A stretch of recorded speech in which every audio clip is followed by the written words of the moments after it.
So a Miami Hurricanes tight end has decided to return in 2024 for his 9th season of college football. And yes, you heard me correctly, his 9th season. Many Canes fans appear to be upset about his decision, and so much so that he's had to turn off the comments on his tweets about it. Let's take a minute and talk about Cam McCormick.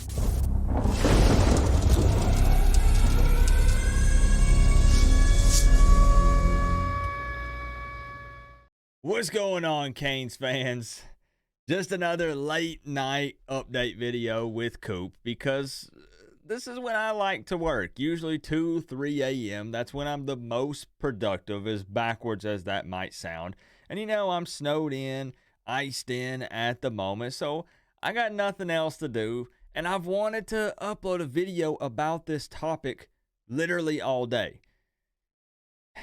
The issue is, or the reason why I haven't yet, is because I really didn't know how to approach this. And that's because tight end Cam McCormick is very excited to return in 2024, but he's not receiving a very positive response from Canes fans. Now, if you don't know his history, real quick, McCormick was part of the 2016 recruiting class whenever he originally committed to Oregon. And that was the same class that had quarterback Justin Herbert, quarterback Jalen Hurts, just to name a few, a couple of big names that you guys probably definitely recognize. Now, it's not been easy for McCormick over the years. He's suffered multiple season-ending brutal injuries. I'm pretty sure the guy broke his leg at one point, so it's been tough. Factor all of that in, plus the COVID year, and you now have a 25 or 26-year-old tight end on your football team. Let's just cut to the chase and be blunt here, because we don't sugarcoat things on this channel. I talk openly about everything, literally any topic. And I know we get a lot of hate at times for that, but I don't shy away from the tough topics. It's not about being negative or anything like that. I don't run from the tough subjects. And I think that the biggest complaint here from Canes fans, and correct me if I'm wrong, is many fans feel like he is going to take snaps away from younger and more talented tight ends in 2024. Now, to be fair, McCormick only totaled 8 catches for 62 yards in 2023, but that actually led the tight end room. The entire position group only had 18 catches for 154 yards. Again, out of those 18, McCormick had 8 of them. Out of the 154 yards, McCormick had 62 of them. The bigger issue here, honestly, is the production out of that room in total, across the board. Those stats are absolutely embarrassing. And Shannon Dawson has to be better about getting the tight ends more involved in the passing game. This is something that really hurt Miami in 2023. And whatever the reasoning may be, I don't claim to be an actual real coach. I'm just a couch coach.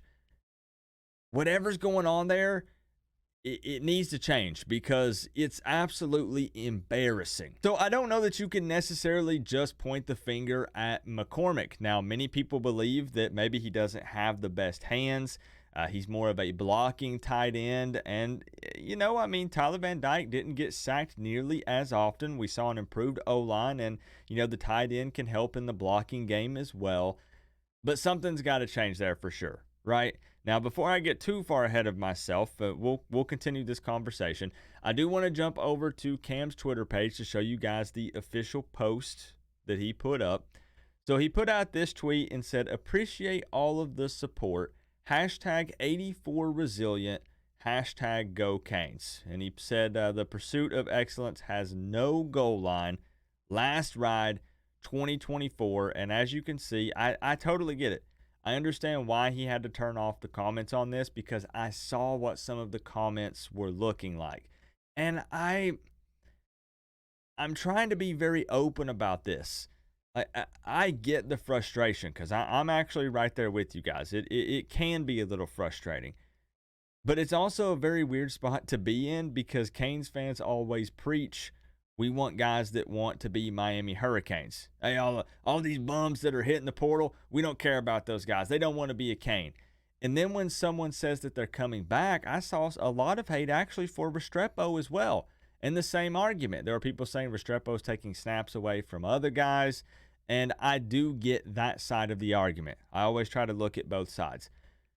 But I do also see the side of this of saying this guy wants to be a Cane. He wasn't always a Miami Hurricane. I know he followed Mario Cristobal over. He was originally at Oregon. I get it. But there are definitely two sides to this argument. Now, he did put out a little video here that I want to show, kind of explaining his decision. I'm going to pop my earbuds in. And like I said, I'll give final thoughts here at the end. We're just kind of touching on a couple of little things here as we look at this. So let's see what he had to say. He has an opportunity here to explain. I made that decision because of my love for the game of football. I know that the NFL isn't going to go anywhere, as that is my dream, my goal out of everything is to go to the NFL. But being able to help those people around me, the younger guys, be that mentor for them, to me means a lot more than, going to the NFL. I want to be able to help impact their lives and help them out as best as I can. I really enjoy doing that. And I felt like I'm able to play another year in college. The atmosphere of college is great. And the relationships that I can build throughout, another year in Miami are only going to help me later on down the line. I made that decision he definitely brings up some valid points. So he says, hey, my dream is to play in the NFL, and the NFL is not going anywhere. The NFL will always be there for me. So he has an opportunity. He was granted his waiver to play another year in college, and he feels like he can be a mentor for the younger guys, which is definitely true. We talk about guys, some of the freshmen coming in, 18, 19 years old. They make a lot of silly, stupid mistakes. I've been that age as well. I've done the same thing. They're getting lots of money thrown at them. And this is a guy who's 25, 26 years old, closer to, I'd say, grown man, adult status, right? And he can be kind of a mentor for some of these younger guys. You're probably not going to see McCormick, on social media posting videos of him out partying at 2 a.m. on a Friday night before a game. Like, that's not going to be him, right? And I like McCormick's frame, 6'5", 260.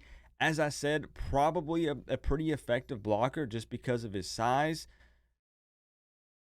But I understand the argument. I do. I think the two bigger issues here is, number one, Dawson needs to be better at getting the tight ends more involved. Whoever is out there, regardless of who it is, we need to be throwing to the tight ends more in 2024. And if it is an issue with them not having great hands and not being able to make the catches, then we need to address that and get that figured out. Then we're bringing in the wrong guys. And again, it's not like it has to be super pass heavy to the tight ends, but it provides another aspect, and it is something that Miami, I think, needs to do more often. Now, the other issue here is I don't see a problem with this as long as Mario is not playing favorites. And I mean favorites in multiple ways. Number one, Cam McCormick followed him from Oregon. Number two, playing the seniority card, because you guys know how I feel about that.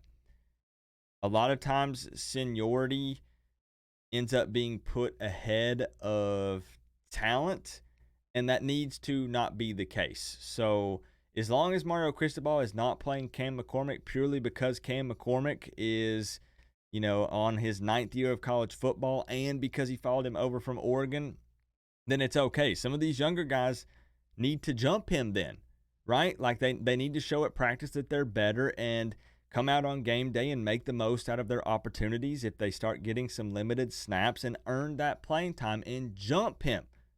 So, there are a lot of different ways to look at this, a lot of different angles. I will say that it's nice to have an older guy that could play the mentor role, but we have to see all of the tight ends step up. We have some guys that, have another year under their belt in 2024 that hopefully we can see them pop off a bit. Have some guys coming off of injury that'll hopefully be 100%. And then, we have the young guys coming in that we believe are very talented. So we'll see how this tight end room performs in 2024. Dawson, Mario, get this thing figured out with the tight ends, because it definitely needs to look very different in 2024. Now, I will close with saying this. I was Googling trying to figure out if this was some kind of record. I don't know if 9th year of college football would fall under that category, but I don't think it does, because there are actually multiple guys in college football that are 30 plus. So this is, a tad abnormal, and people are going to throw jabs and make jokes. And honestly, if I'm Cam McCormick, I probably roll with the meme aspect of this. Like, I probably embrace it, and I roll with the jokes and kind of laugh about it, because people are going to make fun of this. People are saying, bro, go get a job, and hey, it's time to call it quits, man, and enter the workforce. When, hey, if I could go and play college football at 25, 26, or in my 30s, if I was in shape enough to do that and I had the eligibility, I'm probably doing it, aren't you? Even if it's just for fun, like I'm probably taking that opportunity. I'm just saying. So I don't blame him one bit. But it's up to Mario Cristobal and Dawson and the staff to put the best guys out there, that put the team in the best position to win games, and to get these tight ends more involved in the passing game, no matter who is out there. So that's all I've really got to say about it. Let me know your thoughts. Don't shy away from it. I don't censor comments on this channel. You're always free to speak your mind. Always, always, always. Remember though, guys, we're all one big happy college football family, but at the end of the day, I gotta say, it's always better when you get to rep the U. Coach Coop, peace out. I'll see y'all in the next one.